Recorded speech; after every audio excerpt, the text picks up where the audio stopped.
gars yi salaamaaleykum pour bon occasion la quoi xam nga ñu bëri dañuy liggéey si ay société ay bureau xamuñu lii lan lay jëriñ quoi extincteur wala sax même su nekkee xam nañ lu muy jëriñ mais xamuñu nan lañ koy utiliser donc soo dawee tak teel dafa am lu muy support nga génne donc soo génnee xam nga boo defee nii du dem boo génnee la rek ne nii doo am dara il faut nga génnee lii dafa am benn genre languette sécurité bii il faut nga génnee lii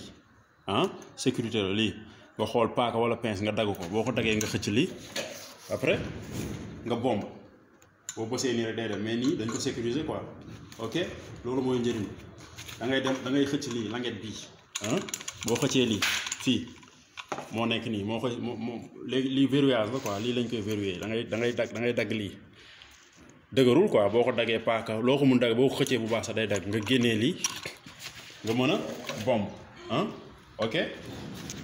lii mooy lonk da nga koy delloo extincteur.